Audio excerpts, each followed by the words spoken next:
Hey everybody, what's happening? It's going to be Hot Take City today. It's going to be Hot Take City because, last time I did one of these, we talked a little bit about movies. And I was talking about the Dune movie, which I now have seen. But I'm really not here to talk about that. I've been watching a bunch of because the Oscars just happened. I decided, I did this last year too. I'm like, I haven't seen the big movies. So why don't I say them and just see what all the hubbub was about? And I did. And I came to some opinions and there was some clarity there. And it was interesting. It was interesting to see what was liked in Academy Award circles and why. Because I don't think that always has to do with how good the film is. Some of that is just the zeitgeist of the time, and that's why I think a lot of times they'll get it wrong, and then years later you go, "Wow, that one didn't hold up." But we really remember blank and blank and blank, all sorts of other films. So it's interesting how that disconnect, that distance. So I started watching a whole bunch of movies. One of them we're going to talk about here. But I got to see Poor Things. I finally saw Barbie. I hadn't seen Barbie. I finally got to see Barbie.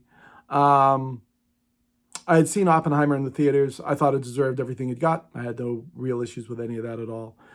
I really didn't have huge issues anyhow. But then I got to American Fiction. There's still a few that I want to see. So I'll see if I get to all of them. And I thought the Dune movie was great. Again, I think you need to know what Dune's all about, or be a fan, because it's so dense and it's so hard to get to.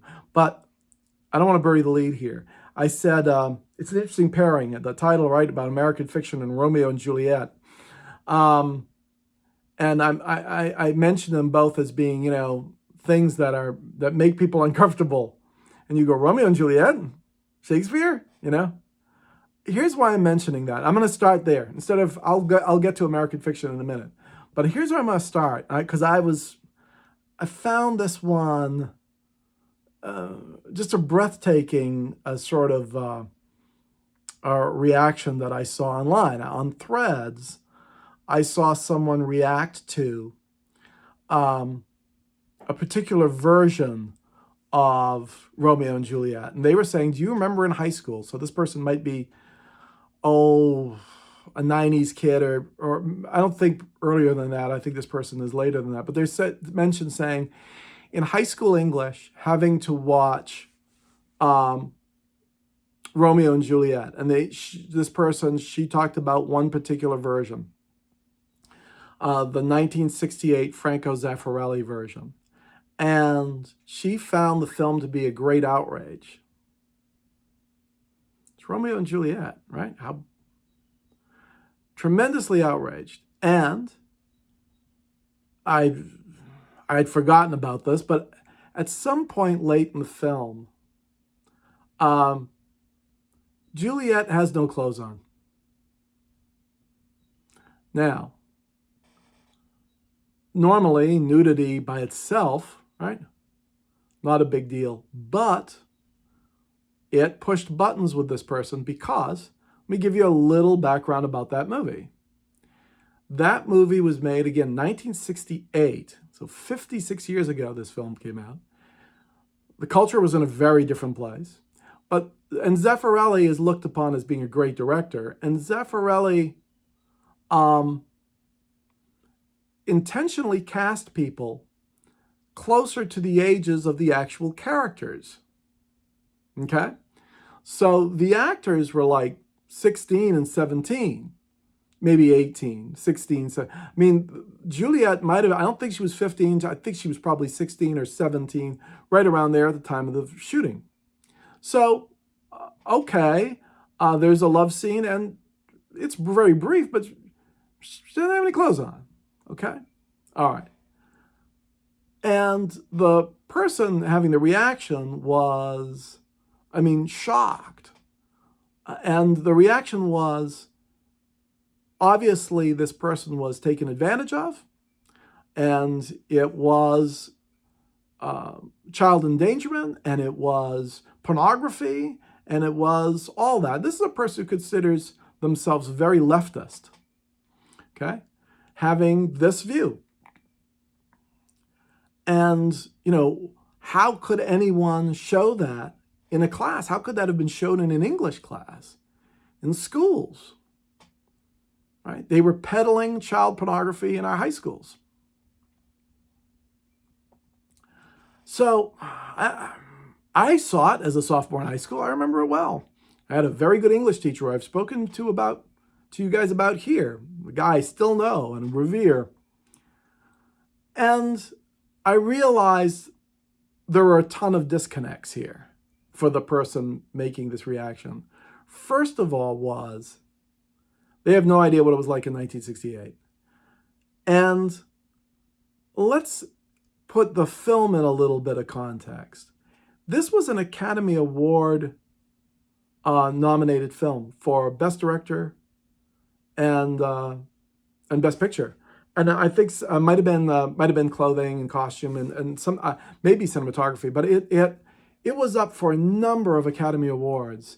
Zeffirelli is considered a great director. I just saw Turandot at the Metropolitan Opera, where the production was done by Zeffirelli. They do the Zeffirelli production of Turandot.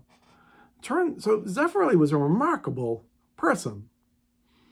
And I believe it's an Italian production.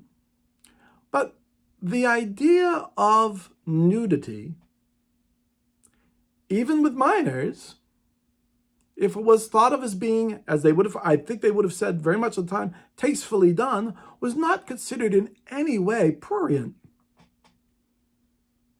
At all. The idea of being comfortable with your body was thought to be something everybody should have together, and if not have together, then it's something we should encourage. That nudity by itself wasn't a bad thing. And it's a brief moment in this film, but that's apparently stuck with some people as being a great wrong committed. So there's a couple things here. One is, no one looks back at Franco Zeffirelli and say, Zeffirelli, the pornographer. No one says that, because nudity in and of itself, even of minors, is not necessarily pornography, right? And I said to go, well, legally here in the States, whether in this state, okay, then I'm sure in some places it's, kiddie porn is a terrible thing. No one's saying, that's okay.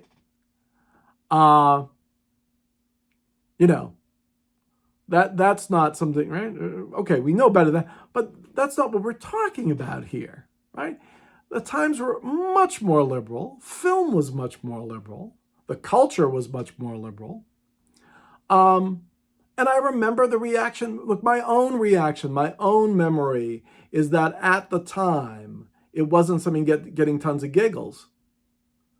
Young lady I knew who was very liberal and a photographer and artsy and reading Our Bodies Ourselves, it was like, it's nudity, who cares? Human body, get over it. I think that was the feeling of a lot of people at that time. My time, anyway. So that the idea that this is by itself, culture is a movable feast. The standard today, so you wouldn't do that today. Well, okay, I'm fine, right? But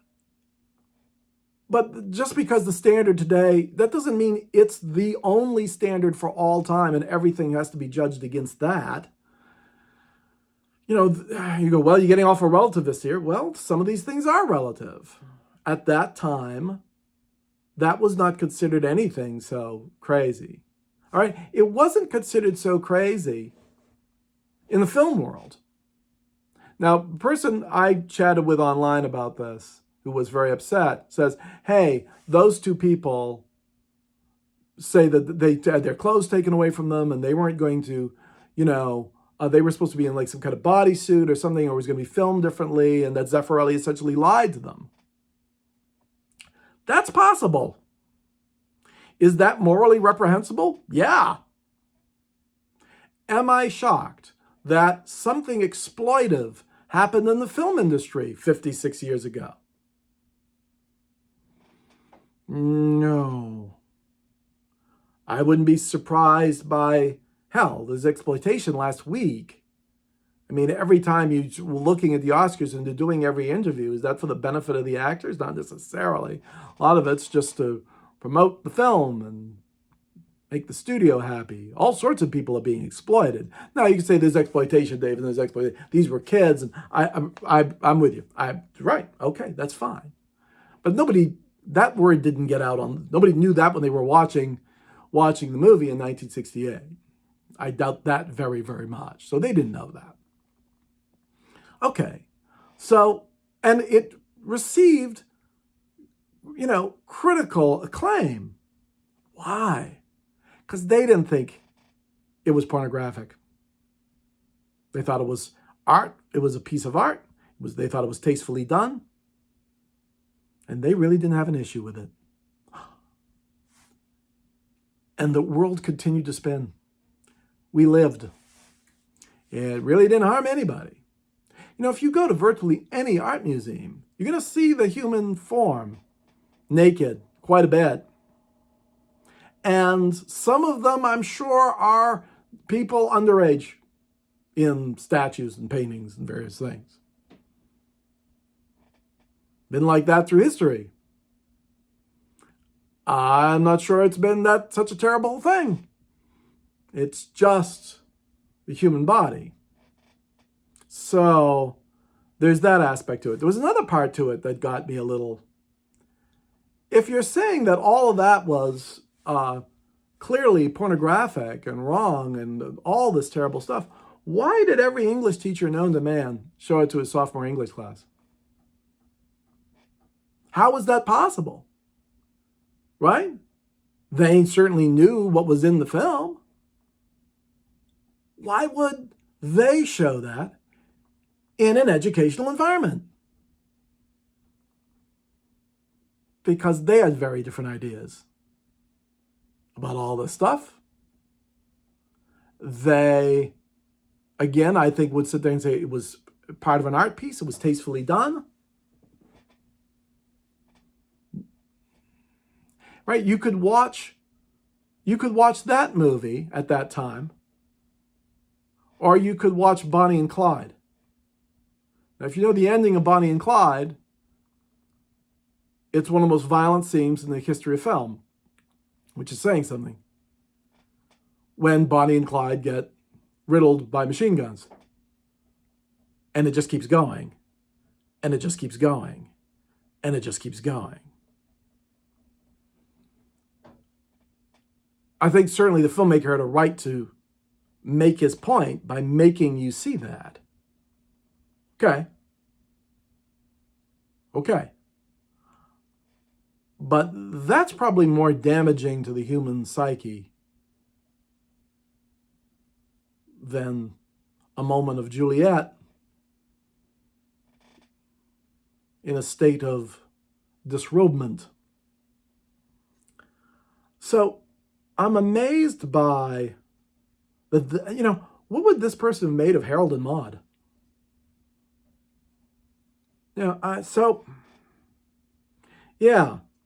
We are in a different place. And good Lord, I'm not, no one's in favor of the exploitation of children, right? Okay, hold on, all right? I just don't think that's what we're talking about. This was an Oscar-nominated film by a great director of Shakespeare, for crying out loud. And it had a moment that someone was uncomfortable with. Therefore, get rid of all of it. That argument gets made a lot. If something isn't, you see it. You see it a lot. You see it a lot in politics. Someone puts across a bill in Congress, and someone says, "Yeah, but it's not perfect. Therefore, all of it is bad." Okay, and we do that with people, and we do that with all sorts of ideas. the idea that some things are good, some things are not so good, and we're imperfect things. We sometimes implement imperfect things because it's the best choice that we have. It's better than to do that than do nothing, actually. These days, we're not like that. These days, we're like, nope, nothing. There. That way, no one could say we did the wrong thing. We didn't do anything. So if you wonder why nothing happens in Congress, there's a lot of that going on, a lot of that kind of circular logic. It's not perfect. Therefore, it's criminal. Anyway, that was my, I was a little, I guess, really dismayed, particularly for someone who would consider themselves a liberal. You know, you're not sitting there trying to shut down the arts, right? It's amazing to me that if you go far enough to the left, you end up with people sometimes as prudish and as let's burn the books as folks who are clearly crazy on the right. There is no, we need a better balance. I agree. We all have a different idea of where the balance should be, but wow. Look, yes, Nazis don't get a seat at the table, but folks that have gone so over on some other side that now they're into like RFK or something. I mean, although who knows what that is? It just becomes, okay, is that a symptom of the right or the left? I don't even know anymore. It says it's right, but a lot of it, I don't know. It just becomes reactionary and kind of dumb. Let's move on. Speaking of, this actually is, see, I'm the prince of segues today. That idea that nuance, yay nuance, is why I fell in love with American fiction. Boy, American fiction sure does get its shots in. And I get it. I'm the wrong messenger. I'm the wrong messenger for virtually anything, right? I mean, if I was critical of Barbie, then people would say, "Oh, you're in favor of the patriarchy." No, no, oh, no. Can I mention? No, you can't. Oh, okay, no, I can't. So, all right. And this is a film about African American experience, right? But it seems to ring so true. And I listen to my friends, or sometimes my teachers. One of my teachers from Berklee College of Music, African American man, great jazz player, and has had a great career, gushed about American fiction. It was like the story of his life. Some of it being the setting in Boston, but just some of it being, there's nothing quite so satisfying as seeing a pin put into the balloon of the NPR tote bag carrying white liberal person. That film does an incredible job of that, of these folks who, they're drinking the Kool-Aid and they're telling black people what they think the black talking points are. With no recognition of how farcical all this is. They deal with family, they deal with the conversations, and our protagonist is not a perfect person. If you know anything about the picture, he gets very upset about, he sees a book that he feels is exploitive. And he sort of corners that author, who's a very, very bright person, but seems to be talking down to people. And she's like, well, it sells. And I didn't create the market, but this is what the market is, and I'm responding to the market. And one of the great lines that I thought in the film was our hero says to go, wait a minute, that's the same argument that the drug dealer makes. I didn't create the market.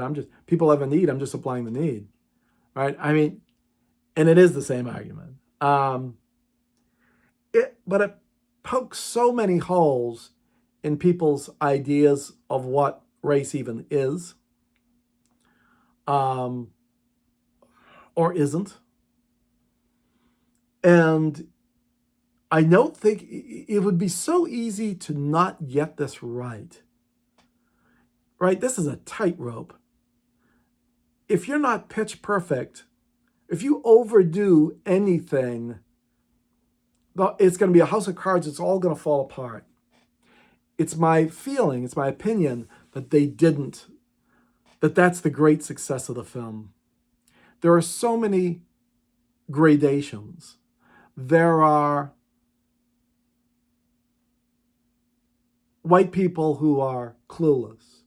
There are black people who are taking advantage of racism to make money. There's the Hollywood producer guy at the end, and you go, oh my God, he's kind of evil. He is, but he doesn't care about anything except making a buck.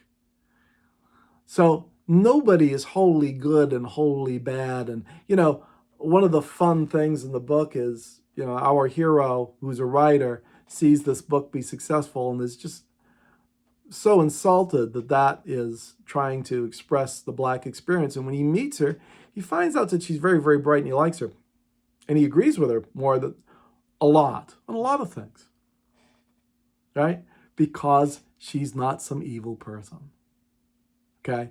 It's not as simple as that. And then but when he talks to her about some of the serious issues, there it crops up, and he's there and go, okay, we have a fundamentally different view on something, and it goes straight to one's integrity.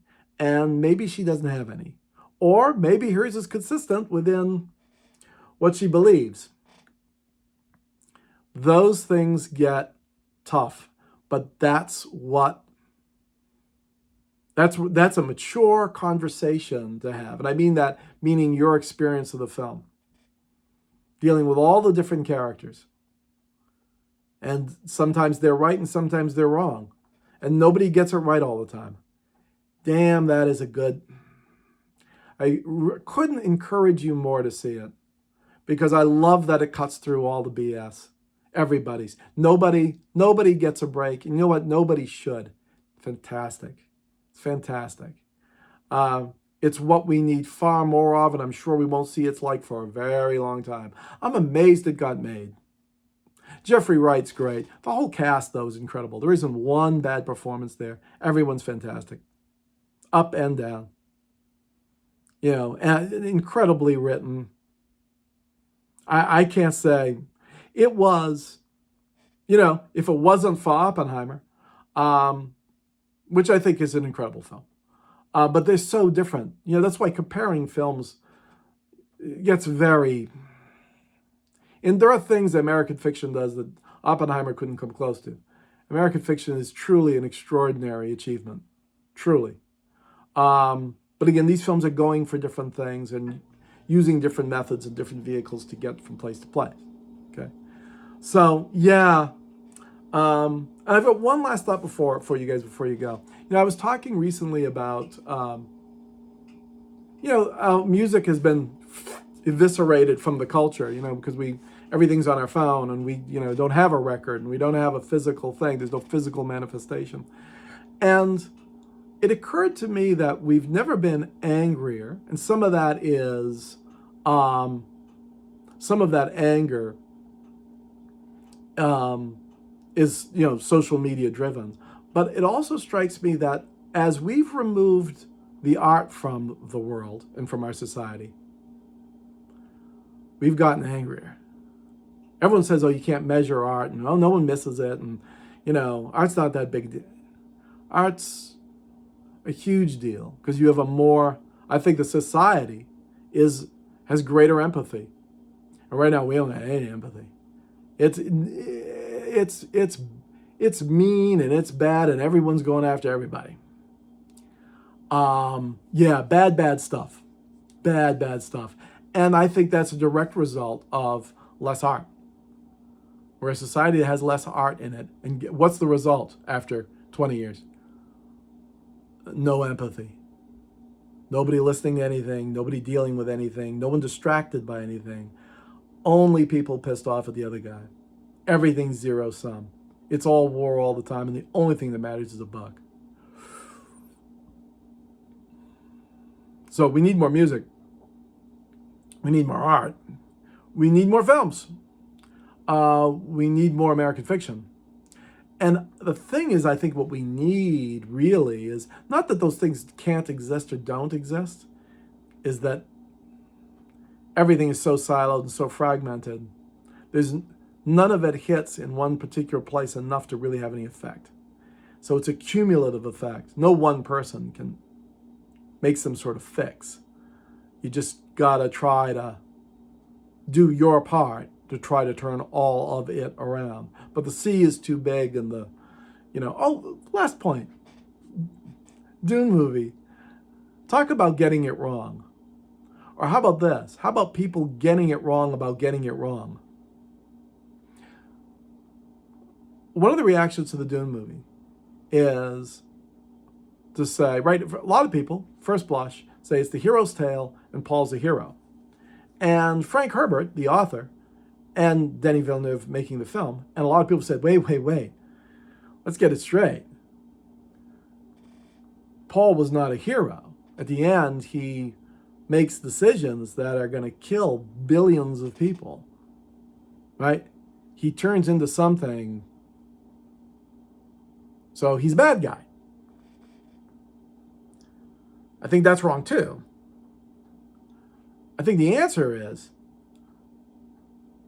that Paul realizes, and I think Herbert expressed this in the book pretty well, he could see all the possible futures, but he can't, even if he dies, it's still going to happen. So he's a complicated, nuanced figure. And not all of his decisions are necessarily correct or moral. But he's obviously he's not the Harkonnens. He's not evil, right? He hasn't gone that route. He's not. He's a nuanced person trying to make the best decisions, trying to find compromises where he can. And sometimes he's just plain pissed off and not going to. Okay. But that by itself, that just makes him a human. Doesn't make him evil. Doesn't make him a hero. Agreed, he's not a hero. But he's also not evil. Again, one or the other, and we're not able to, and it's got to be one or the other. No, it doesn't. He's a complicated character. He's basically a good guy in this unbelievable situation. And some of his choices, yes, are definitely questionable. Imagine that. A human being made questionable choices. Holy Jesus. I'm shocked. Are you? Because we've never done that, right? All of our decisions have been just spot on. All in the entire way. I don't know what anyone's talking about. I get it right all the time, right? Come on. So we got to be a little forgiving. If the other guy isn't perfect, it doesn't make him the devil. It doesn't. It means they made a mistake. Sometimes they don't change. They just keep making mistakes because they're really not good people. Okay, that's true. Some people do change. You go, okay, wait a minute. There is enough evidence to say this person has made a turn and they're not who they were 20 years ago. That's true. I'm not who I was. Some of it is, but some of it isn't. So I want to leave that idea with you. Nuance. Enough of this all or nothing stuff in human affairs or in regards to individuals. It's almost always more complicated than that. And we would be doing ourselves a favor. We would see things clearer if we use that lens a little more often. So see American fiction, whatever you do. Hey, you get a chance, go watch the old Zeffirelli Romeo and Juliet. Is it a little dated? Yes. No, you won't be shocked. It won't be. You'll live. You'll survive a brief moment of Juliet there. That's what I got for you this week. Feel free. You know all the stuff. Comment, ping me, subscribe. Love all that. You think this is interesting? Go. I think there's a conversation to be had about this stuff. And I'm not saying, I get it all right. Not for a second. I do not claim this. But I think there's a conversation to be had. I just don't think any of these things are as easy as we would like to make it out to be. I think it's vastly more complicated. And then you've got to balance it with some other views. It's just not, sorry, it's just not that straight ahead. It's not, none of this stuff is, particularly in culture and particularly in art, particularly in society. So, it doesn't have to be 100% perfect for it to still be the right decision. Should tell you something about voting this year. You should vote for somebody. Trust me, neither of those choices are perfect. But it's pretty clear.